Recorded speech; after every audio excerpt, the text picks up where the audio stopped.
आइए दोस्तों आगे बढ़ते हैं। मैं फिर से आपको एफेट करके एक डीबग करके एक चीज़ दिखाना चाहता हूँ। जैसे मैं यहाँ आया तो अभी हेलो ज़ीरो है 56.78 पे, जैसे ही एफेट करेंगे 56.78 हो गया। अब ये डेट पे पहुँच गए, ये इसने डेट ले ली। अब इस सब से हम लोग बाहर एंड हो गया, ओके कर दिया। वापस आए तो अब देखिए हेलो अभी भी 56.78 है। अब हमारा ये सब एंड हो गया। अब गए हेलो पे तो ये हेलो वापस ब्लैंक हो गया, अब कुछ नहीं दिखा रहा है। ये देखा आपने, ये वापस ज़ीरो हो गया। तो एक तो चीज़ ये हो गई कि ये जो वेरिएबल्स हैं ये हमारे सब के स्कोप के अंदर ही हैं। अब अगर हम चाहें तो कोई एक वेरिएबल जो इस सब के स्कोप के बाद भी अवेलेबल रहे तो उसके लिए हम इस वेरिएबल को किसी को भी सब के बाहर भी ऊपर डिफाइन कर सकते हैं। देखिए मैं दिखाता हूं कैसे। अगर मैं इसको डिम माई डेट वन एज डेट,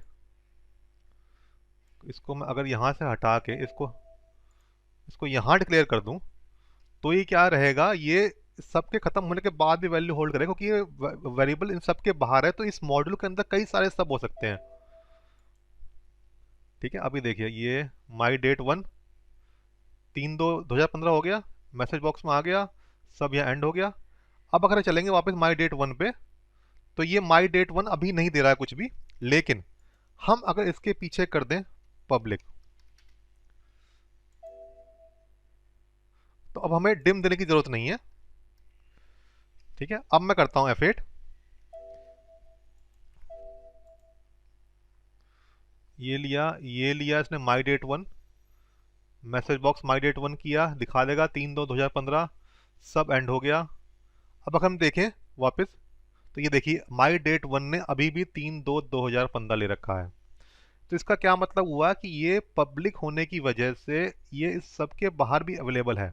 अच्छा, पब्लिक का मतलब क्या है कि पब्लिक का मतलब ये है कि ये वेरिएबल किसी और मॉड्यूल में भी यूज हो सकता है। अगर मैं इसको प्राइवेट कर दूं तो क्या रहेगा, ये इस मॉड्यूल के तो सारे सब के अंदर अवेलेबल रहेगा लेकिन दूसरे मॉड्यूल में अवेलेबल नहीं रहेगा। अभी भी ये ग्लोबल है लेकिन ग्लोबल किसके लिए, इस मॉड्यूल के लिए ग्लोबल है, इस मॉड्यूल के सारे सबस में अवेलेबल रहेगा। अगर मैं इसको एज डेट स्पेसिफाई ना करूं तो ये बाय डिफॉल्ट वाला वेरिएबल हो गया हमारा, जो अपने आप ही टाइप उठा लेगा जो भी इसे वैल्यू देंगे। ठीक है, तो जैसे मान लीजिए मैं पब्लिक बनाता हूं इसे, पब्लिक माई डेट वन एज, डबल कर देता हूं मैं इसे, या प्राइवेट कर लेते हैं फिलहाल, इसी सब के लिए चाहिए तो हमें कोई जरूरत नहीं है पब्लिक करने की। अब मैं क्या करता हूं, यहाँ पे एक सब और बनाता हूं और इस सब का नाम दे देता हूं मैं सब माई वेरिएबल टू। अब मैं यहाँ पे इस माई डेट वन को ना यहाँ से हटा के इसको यहाँ से डिलीट मारता हूँ। माई डेट वन को मैं डबल है इसको वैल्यू देता हूँ यहाँ पे, मान लीजिए 45.6। अब रन करते हैं, देखते क्या होता है। इसको डीबग करके देखते हैं F8 दबा दबा के। यहाँ से शुरू करते हैं वापस। मैसेज बॉक्स माई डेट वन गया, 45.6 दे दिया इसने, जबकि हमने डिफाइन क्या कर रखा है, यहाँ कर रखा है। क्यों? क्योंकि हमारा ये ऊपर डिक्लेयर्ड है इसलिए ये अवेलेबल है। फिर देखिए 45.6 एक बार इसने ले लिया, आपने से रन कर दिया तो ये बकायदा अवेलेबल रहेगा फिर आपके लिए। देख रहे हैं आप,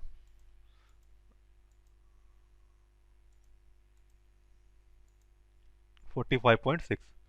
तो अच्छा, ये तो होगी बात वेरिएबल की। ऐसे ही हमारे होते हैं क्या, कॉन्स्टेंट्स भी। कॉन्स्टेंट्स क्या करते हैं, कॉन्स्टेंट्स मतलब जैसे कि आपका हो गया पाई, तो पाई का पता आपको 3.14 वैल्यू हमेशा सेम रहती है, तो इन सबको हमेशा हम लोग कॉन्स्टेंट्स डिक्लेयर करेंगे। कॉन्स्टेंट्स और इसमें सिर्फ फर्क इतना है, वो भी अंदर बाहर दोनों जगह डिक्लेयर हो सकते हैं, लेकिन अभी दिखाता हूँ फर्क क्या है। कॉन्स्टेंट के लिए डिफाइन करते हैं कॉन्स्ट, मान लीजिए मैं देता हूँ माई नेम और मैं इसको यूज करूंगा एज स्ट्रिंग। ठीक है, एंटर मारते ही एरर दे देगा ये। क्यों एरर क्यों दे रहा है, क्योंकि चूंकि इसकी वैल्यू हमेशा फिक्स रहनी है तो कांस्टेंट की वैल्यू हमें वहीं के वहीं स्पेसिफाई करनी पड़ती है। वेरिएबल की वैल्यू भले ही हम अलग अलग सबस में चेंज कर लें लेकिन कांस्टेंट की वैल्यू हमें वहीं देनी पड़ती है। तो यहां मैं दूंगा प्रतीक, तो इसको मुझे वहीं डिफाइन करना पड़ेगा। अब मुझे कोई एरर नहीं देगा, अब ये ठीक चलेगा। तो फर्क इतना है, कांस्टेंट में हमें वहीं के वहीं उसकी वैल्यू डिफाइन करनी पड़ती है। बाकी है वो भी वेरिएबल ही है लेकिन वो वेरिएबल कैसा है, जो कि कभी अपनी वैल्यू चेंज नहीं करेगा, वो फिक्स रहेगा हमेशा। बाकी क्या है कि डेट आपने यहाँ ये दी, आप माई डेट वन उठा के ले गए, यहाँ से आपने यहाँ पे कुछ और दे दी वैल्यू उसकी, मान लो यहाँ दे दिया आपने 22, 22 दे दी इसने। क्यों? क्योंकि यहीं की मैसेज बॉक्स था हमारा। अब वापस हम यहाँ जाते हैं। अब क्या हो गया, एक बार काम करते हैं, मैसेज बॉक्स को यहाँ से उठा के एक यहाँ भी दे देते हैं। तो जो यहाँ वाला मैसेज बॉक्स है वो अलग दिखाएगा 45.6, और जो यहाँ वाला मैसेज बॉक्स है वो अलग दिखाएगा 22। तो देखा, वेरिएबल की वैल्यू ऊपर डिक्लेयर था, वेरिएबल प्राइवेट था। प्राइवेट का मतलब ये नहीं कि मिलेगा ही नहीं, प्राइवेट का मतलब ये है कि दूसरे मॉड्यूल को नहीं मिलेगा। लेकिन आप देख पा रहे हैं कि वही सेम वेरिएबल अलग अलग सब में हम लोग उसकी वैल्यू चेंज कर पा रहे हैं। लेकिन कांस्टेंट जो है वो फिक्स रहेगा, तो उसकी वैल्यू हमें वहीं के वहीं स्पेसिफाई करनी पड़ेगी। अगर हम यहाँ पे मैसेज बॉक्स माई नेम करें तो प्रतीक देगा।